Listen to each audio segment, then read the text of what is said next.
Comme vous le savez, l'objet de cette conférence de presse organisée aujourd'hui est la sécurité alimentaire de la France. Vaste sujet, vous l'admettrez avec moi, et grande préoccupation de nos compatriotes. En effet, depuis plus d'une vingtaine d'années, les scandales sanitaires touchant à notre alimentation se multiplient. Dioxines, vaches folles, bisphénol, OGM, etc., etc. D'une façon générale, plus les années passent et plus les Français regardent le contenu de leur assiette avec suspicion. Ceux-là même, politiques et organismes de santé publique, censés protéger les consommateurs, ne sont plus aujourd'hui à l'écart de cette méfiance légitime. Car ce qui est remis en question par ces scandales sanitaires va bien au-delà des simples normes de dosage de telle ou telle substance chimique, mais concerne l'économie et jusqu'à notre indépendance alimentaire, notre capacité d'assurer par nous-mêmes nos propres besoins, de pouvoir décider chez nous ce qui est bon pour nous. En effet, il n'est pratiquement plus un grand secteur de la pathologie dans lequel la question de la sécurité alimentaire ne puisse être soupçonnée de jouer un rôle plus ou moins direct.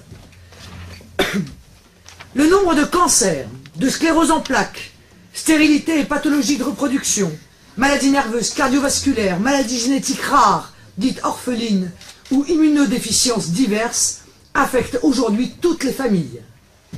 La durée moyenne de vie semble encore s'allonger, mais les maladies autrefois réservées aux personnes âgées touchent une population de plus en plus jeune. Toutes les classes d'âge, mais aussi toutes les classes sociales sont touchées. Le paysan comme le citadin, l'ouvrier comme le cadre. Et cette crise sanitaire semble bien être liée aux activités de quelques multinationales qui monopolisent littéralement et au niveau mondial l'industrie agroalimentaire et agrochimique. Et même si les campagnes de marketing des multinationales de l'agroalimentaire continuent à nous assurer que c'est comme à la maison, les Français ont surtout l'impression, en suivant l'actualité de ces scandales sanitaires à répétition, que la marmotte met le chocolat dans le papier d'alu, ou pour les publiphobes, qu'il s'agit là d'un conte pour enfants. Notre objectif aujourd'hui n'est évidemment pas d'entrer dans les détails de chacun de ces dossiers, mais d'indiquer à l'opinion publique française que le Front National travaille sur ces questions et s'emploiera, lors de son arrivée au pouvoir, à mettre en œuvre une réforme profonde de la politique de santé publique pour ce qui concerne les questions de sécurité alimentaire. Pour un peuple comme le nôtre, cette reprise en main de ce que j'ose appeler notre destin alimentaire n'est pas seulement une question de santé, mais aussi une question d'identité et de symbole. Dans un premier temps, Laurent Ozon vous expliquera comment quelques multinationales contrôlent la production alimentaire mondiale et influencent les institutions qui réglementent ce marché. L'agriculture mondiale par l'utilisation des pesticides, OGM et semences est à la main d'une seule entreprise, la société Monsanto, qui contrôle plus de 80% de la production céréalière. Production qui alimente à la fois le bétail, les humains et la filière textile. Comment les organismes français et européens, censés protéger les consommateurs, ne jouent pas leur rôle de bouclier et s'alignent trop souvent sur des normes dictées par la FAO, et comment les consommateurs se voient imposer des substances toujours plus dangereuses, toujours plus nombreuses, sans information préalable. Je reprendrai, après Laurent Ozon, la parole pour conclure cette conférence de presse en rappelant pourquoi les politiques semblent impuissants à lutter contre cette dérégulation et la prise de pouvoir de quelques firmes transnationales sur nos assiettes, notre santé et notre destin. Pourquoi l'idéologie ultralibérale du laisser-faire et laisser-passer, commune à l'UMPS, et l'alignement systématique de nos normes sur celles des Américains et des institutions de Bretton Woods empêchent toute efficacité lorsque quelques rares dispositions de protection sont prises. Je finirai, enfin, cette conférence de presse dans quelques minutes en vous expliquant précisément comment le Front National mettra fin à ces scandales et montrera aux Français qu'il n'y a pas dans ce domaine, comme dans tant d'autres, de fatalité, que lorsqu'il y a une volonté politique, il y a un chemin. Vous voyez que là où la classe UMPS se perd à polluer la vie médiatique sur des sujets qui n'ont absolument aucun intérêt pour les Français, où la stratégie commune consiste à dire en tout lieu et en toutes occasions, le Front National n'a pas de solution, le Front National n'a pas de solution, comme pour s'en convaincre mieux soi-même. Eh bien, le Front National a des solutions. Il vous les a exposées, il vous les expose régulièrement, que ce soit en matière d'immigration, que ce soit en matière économique, en matière sociale. Et nous multiplierons tout au long de la campagne présidentielle des conférences de presse thématiques pour présenter aux Français notre projet dans l'ensemble des domaines qui démontrent que la classe politique, elle, n'a rien à proposer et que les solutions qui ont été mises en œuvre, bien évidemment, n'ont pas donné, c'est le moins qu'on puisse dire, les résultats escomptés. Laurent, je te laisse la parole. Merci Marine. Bonjour à tous. Bœuf aux hormones, poulet à l'huile de vidange, lait à la dioxine, cochon nourri aux moutons, à moins que ce soit l'inverse, OGM introduits dans nos assiettes sans étiquetage, suicide par milliers d'agriculteurs ruinés ou malades, explosion des pathologies, Marine Le Pen vient de les évoquer devant vous. Telle est aujourd'hui la face réelle de l'industrie agroalimentaire mondialisée. Un marché archi-dominé par quelques entreprises qui vous font régner leurs lois sur les États, les politiques économiques, les normes sanitaires, et plus grave encore, qui contrôlent la presque totalité des recherches en matière de génétique alimentaire et s'assurent ainsi une situation de monopole qui vide la souveraineté des États, prive les populations de leurs moyens de subsistance, endette le paysanat mondial et impose une dégradation sanitaire sans précédent de notre alimentation. Le bilan de ce règne sans partage est une vraie réussite. Un quart de l'humanité croule sous une bouffe qui la rend malade quant aux autres. Ils regardent le train passer, puis se résignent eux aussi à céder leur tradition séculaire pour troquer les outils pour des masques à produits chimiques. Voici donc quelques chiffres, mesdames et messieurs les journalistes, qui vous permettront de dévoiler un peu de cette réalité. Nos sources sont vérifiables, elles sont connues. Le CRIGEN, les Amis de la Terre, etc. Aujourd'hui, plus de la moitié des eaux de surface du globe sont polluées par le pesticide Roundup. Machine à sous de Monsanto, ce désherbant poison lui permet de vendre ensuite des substances OGM, Roundup Ready, qui sont les seules à pousser et qui en plus ont l'avantage de ne pas être réutilisables par les agriculteurs d'une récolte à l'autre. Ainsi, se crée pour Monsanto un marché captif, une rente de revenus récurrente protégée par une armée d'avocats et de spécialistes qui déposent des brevets sur le vivant grâce et avec la bénédiction de l'Organisation mondiale du commerce et des organisations internationales de veille sanitaire. Quel sens du commerce? Car pendant ce temps, les consommateurs se voient imposer des substances toujours plus dangereuses, toujours plus nombreuses, sans information. Voici donc quelques chiffres. L'utilisation des pesticides sur les OGM a augmenté de 26%. 90% de l'utilisation de pesticides sur le soja sont dues à de nouvelles herbes résistantes aux herbicides. Quelles sont les conséquences de ces pratiques et que pourrait-on croire que l'on pourrait croire d'un autre temps? Plusieurs rapports nous éclairent. Tout d'abord, le maïs Monsanto, celui que l'on cultive en Europe, semble bien être le responsable de lésions d'organes internes chez les mammifères, par exemple. On ne compte plus les viticulteurs et les familles, leurs enfants, atteints de cancer, troubles de la reproduction, troubles neurologiques lourds, leucémie à répétition, comme ce viticulteur de 43 ans décédé il y a peu d'une leucémie reconnue maladie professionnelle par la MSA, le régime social des agriculteurs. En 2009, ils étaient 32.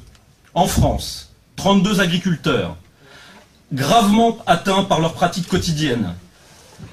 32 pour lesquels le statut de maladie professionnelle a été reconnu. Mais pour ces 32-là, combien de centaines d'agriculteurs testent-ils encore leur souffrance, leur maladie? Le Front National invite ces agriculteurs instamment à le contacter et à se regrouper pour mieux se défendre. Mais peut-être plus grave encore, ces produits qui les tuent se retrouvent encore et ensuite dans nos assiettes et celles de nos enfants. Reprenons donc l'étude parue fin 2010, celle qui nous dit qu'en suivant les préconisations du Programme naturel national de nutrition et de santé, un enfant peut être conduit à absorber jusqu'à 128 résidus chimiques différents en une seule journée, qu'il trouvera dans son assiette, son bol de petit déjeuner, son goûter, parmi ces résidus, 36 pesticides, 47 substances cancérigènes et 37 perturbateurs endocriniens. Nos autorités nous produisent des campagnes choc pour la sécurité routière et les programmes télévisés, mais ne nous alertent jamais des risques que nous faisons courir tous les jours à nos petits. La conscience tranquille, en déposant le goûter dans le cartable, c'est absolument effrayant.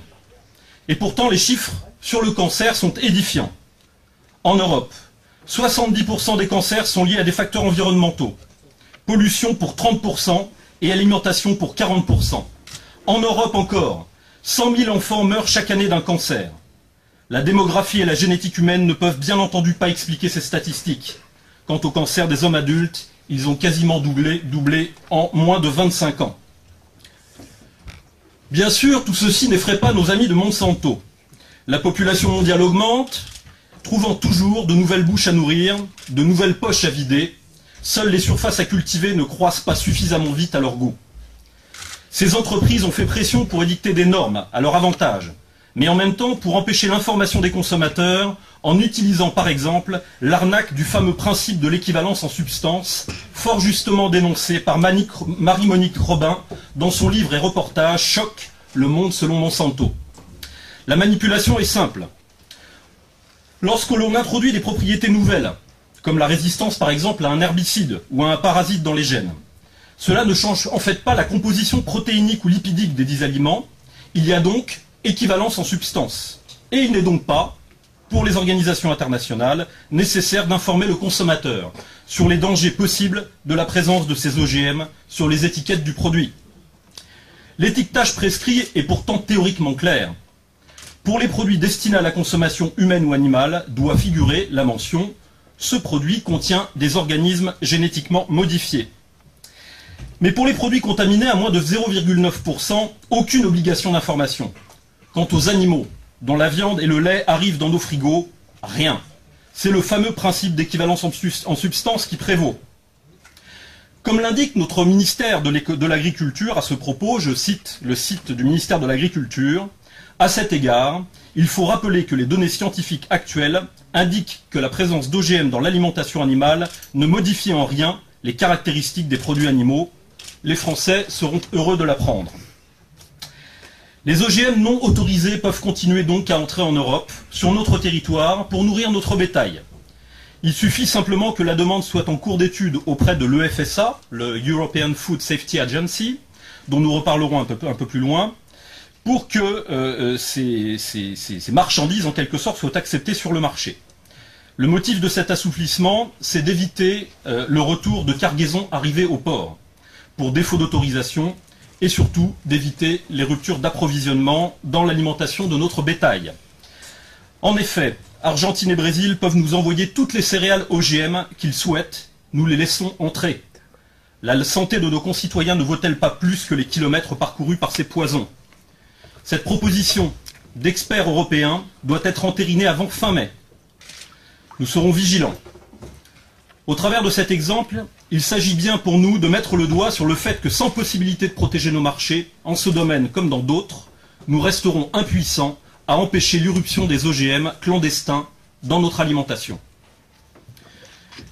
Mais les pouvoirs de Monsanto ne seraient pas si importants si cette transnationale avait en face d'elle des organismes de protection de consommateurs indépendants, compétents et puissants. On en est loin. La situation est assez simple. L'Agence française de sécurité sanitaire des aliments est une chambre d'enregistrement des décisions et avis de l'EFSA, le European Food Safety Agency.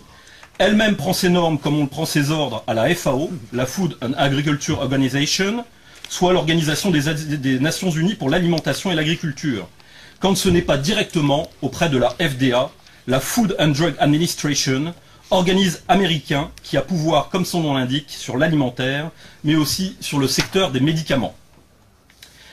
Le Food, Drug and Cosmetic Act exige que tout produit contenant des substances nouvelles soit testé par les entreprises avant d'être soumis à l'examen de la FDA, qui décidera ou non de sa mise sur le marché.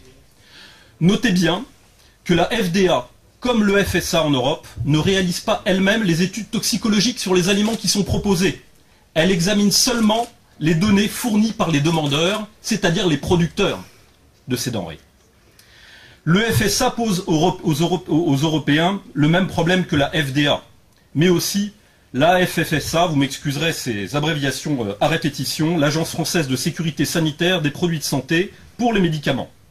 La récente affaire du Mediator qui a coûté la vie à plusieurs centaines de personnes nous rappelle que le secteur des médicaments, géré en France par un organisme différent de celui de l'alimentaire, contrairement aux États-Unis où c'est la même agence qui gère tout, n'en retrouve pas moins des problèmes similaires et parfois aussi les mêmes acteurs et les mêmes méthodes d'influence. Le FSA est donc un organisme d'évaluation censé protéger les consommateurs européens. Pourtant, Plusieurs membres du conseil d'administration de l'EFSA sont issus des lobbies de l'agrochimie. On n'y a décidément pas peur des conflits d'intérêts. Prenons par exemple M. Matthias Horst, allemand, qui est également directeur général du lobby de l'industrie agroalimentaire allemande, BVE.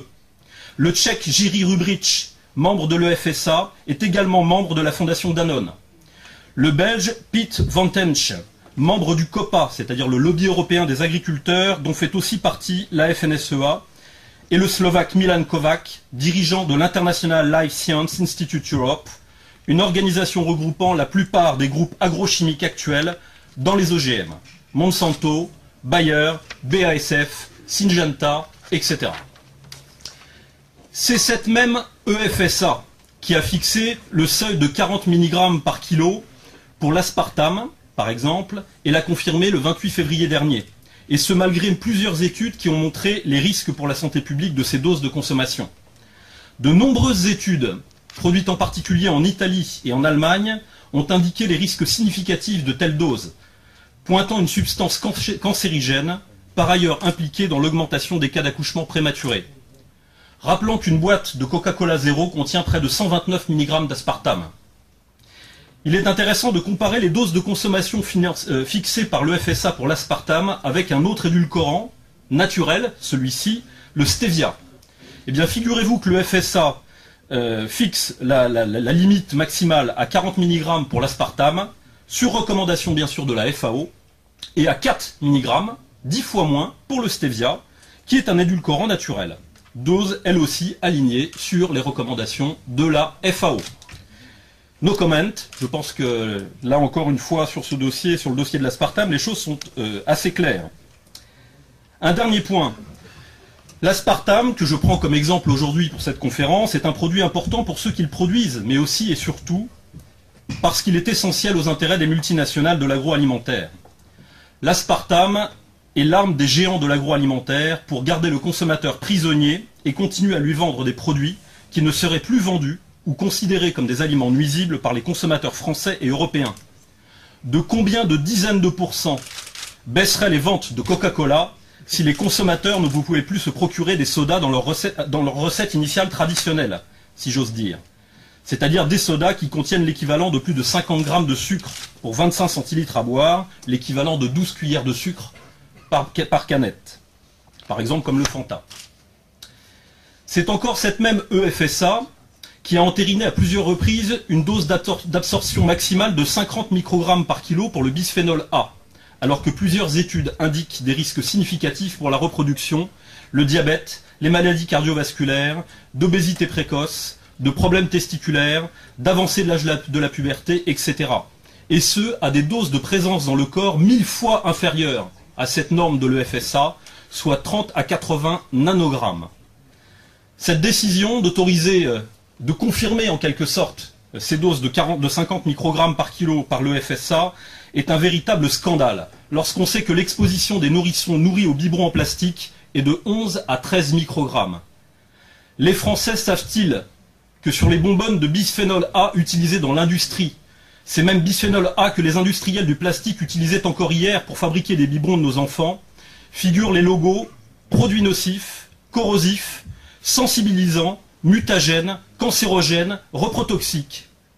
Quand on sait que c'est ce même produit qui continue à être utilisé dans l'agroalimentaire, par exemple pour les conserves, puisque l'interdiction ne porte maintenant plus que sur les biberons, quand on sait que ce même produit continue à être utilisé dans l'agroalimentaire et dans les conserveries en particulier, on croit rêver, ou plus exactement cauchemarder. Mais évidemment, le FSA n'est pas seul en cause. C'est à la suite d'un article du Canard enchaîné de novembre 2008 que la question du bisphénol A été relancée. Le Canard y pointait les conflits d'intérêts entre plusieurs membres de la FSA, l'Agence française de sécurité des aliments, qui étaient par ailleurs employés par l'industrie plastique. Si l'utilisation et la commercialisation et la production de cette molécule pour les biberons, donc je parle toujours du bisphénol A, ont été suspendues par le Parlement européen en juin 2010, l'Union européenne a attendu novembre 2010 en attendant un nouvel avis de l'EFSA. À l'exception de la fabrication des biberons, le bisphénol A reste autorisé dans toute l'industrie agroalimentaire aujourd'hui. Je vais arrêter là, bien sûr. Je vous ai parlé rapidement de l'aspartame, du bisphénol A, mais les scandales sont nombreux. L'énoncé des décisions douteuses, des fiascos réglementaires, des scandaleuses pollutions, des compromissions des experts et des lâchetés des politiques. Je vais arrêter de dénoncer donc tous ces points pour rendre la parole à Marine Le Pen qui va donc conclure cette conférence de presse. Mais avant cela, je voudrais résumer une dernière fois la situation de la sécurité alimentaire de la France aujourd'hui ainsi. Nous ne contrôlons plus ce qui est ajouté à la chaîne alimentaire et vendu comme produit de consommation alimentaire aux Français. Et nos voisins européens sont tous à peu près dans la même situation. Le marché de l'agroalimentaire et de l'agrochimie est pris en otage par quelques entreprises mondiales, la plupart états-uniennes, au premier rang desquelles Monsanto, qui pèsent d'un poids inacceptable sur les normes édictées par les institutions mondiales, prétendant défendre la santé publique. Ces institutions sous influence ne jouent pas leur rôle de protection et de nombreux produits toxiques, nuisibles, dangereux, passent les maigres barrières réglementaires édictées et votées mollement par une classe politique impuissante qui s'est lié les mains en s'en remettant à la loi du marché. Je vous remercie. Alors, comme vient de le rappeler Laurent Monzon, qui est membre du bureau politique et responsable du CAP écologie, et comme le rappellent de plus en plus de reportages, d'enquêtes, de livres, de documentaires, la question de la politique de sécurité alimentaire de la France n'est pas une question secondaire. C'est la santé de nos compatriotes, les équilibres écologiques et notre capacité à assumer nos propres besoins qui est en jeu. On ne peut que regretter que ces sujets ne soient abordés une fois de plus par les grands partis que pour des raisons purement électoralistes et abandonnés comme des vieilles chaussettes quand on s'aperçoit qu'elles n'ont pas rapporté l'électorat captif que l'on espérait. Nous sommes ce que nous mangeons en France, un peu plus que partout ailleurs dans le monde. Le Front National, conscient des inconséquences qui ont abouti à la situation présente, est bien évidemment porteur de propositions. J'en indiquerai les orientations dans un instant. Mais si nous sommes capables de proposer des solutions, c'est avant tout parce que nous abordons ces questions sans dogmatisme. Loin des nuées idéologiques du libre-échangisme mondialisé dans lesquelles verse la classe politique UMPS, nous pouvons penser, étudier et comprendre ces problèmes sans œillère, sans souci autre que le pragmatisme et la volonté de servir demain l'intérêt de la communauté nationale. Nous le savons, il n'y a pas de solution à la dégradation de notre alimentation, à la dégradation de la santé publique et à notre dépendance alimentaire à l'intérieur d'un système mondialisé, dans une France, une Europe ouverte aux quatre vents des flux de marchandises. Il n'y aura donc pas de solution sans que nous ayons recouvré notre souveraineté territoriale et réglementaire, en finir avec l'alignement sur les normes américaines dictées par les institutions internationales sous la pression de l'OMC et des lobbies de l'agrochimie. Cette souveraineté qui est à la nation ce que la liberté est à l'individu est la conséquence première d'une maîtrise de notre sécurité alimentaire. Nous ne pourrons pas nous opposer aux vampires de l'agrochimie sans en finir avec la loi de l'argent, avec le libre-échange mondialisé, avec les partis politiques qui nous ont conduits à cette situation grave. En matière de sécurité alimentaire, de santé publique, la classe UMPS au service de la mondialisation financière n'a pas protégé les Français. Elle ne le pourra pas plus dans le futur, car la réalité cruelle est qu'elle ne le veut même pas. Lorsque le Front National sera aux responsabilités, il s'opposera à la prise de pouvoir de quelques firmes transnationales sur nos assiettes, notre santé et notre destin, et mettra à la raison en France ces firmes arrogantes et dangereuses. Nous collaborerons avec les pays, et en priorité avec nos voisins européens, qui s'engageront sur la même voie, celle de la qualité, de la relocalisation de la production et de la transparence par la traçabilité dont Monsanto ne veut pas entendre parler. La France fera entendre sa voix dans toutes les institutions internationales pour s'opposer aux brevets sur le vivant, aux politiques cyniques menées par l'OMC, le FMI de M. Strauss-Kahn et de la Banque mondiale qui depuis 30 ans ruine la paysannerie traditionnelle du monde entier et jette des millions de familles privées de subsistance dans des bidonvilles de mégapoles où règne la violence et la misère. Nous nous dégagerons poliment mais fermement des contraintes imposées par l'Organisation mondiale du commerce afin de protéger notre marché intérieur et assurer notre autonomie alimentaire. Le Front National redéploiera un secteur de recherche indépendant des grandes firmes de l'agrochimie, un secteur sous contrôle public efficace, faisant porter ses recherches sur des objectifs de santé publique, de préservation des équilibres écologiques et d'optimisation qualitative de production. Les organismes existants devront s'aligner sur ces objectifs pour continuer à bénéficier du soutien de la puissance publique. Parce que nous avons besoin d'autorités d'évaluation et de contrôle réellement indépendantes, d'une législation plus contraignante, en particulier s'agissant de la traçabilité des intrants, additifs et OGM, nous ferons voter une législation plus efficace, plus respectueuse et plus protectrice de la santé de nos concitoyens et prendrons toutes les dispositions nécessaires vis-à-vis des produits non conformes et des entreprises qui continuent à les produire, les commercialiser et les utiliser. Nous mettrons les requins de l'agrochimie à la raison. Nous mettrons à la raison ces multinationales toutes puissantes en prenant la relève de la classe politique impuissante et irresponsable qui a cédé à leur pression et s'est couché devant la loi de l'argent. Une fois de plus, le Front National démontre qu'il a une vision, une volonté et des solutions concrètes et précises face au blabla d'une classe politique inerte et impotente. Le Front National donne donc rendez-vous aux Français attachés à leur qualité de vie aux prochaines élections cantonales, mais aussi nationales. Nous voulons sortir les poisons de nos assiettes et les incapables responsables de ce fiasco par la même occasion de leurs gamelles respectives. Merci. Nous sommes bien entendu, et Laurent et moi-même, à votre disposition pour répondre à vos questions sur ce sujet ou sur d'autres.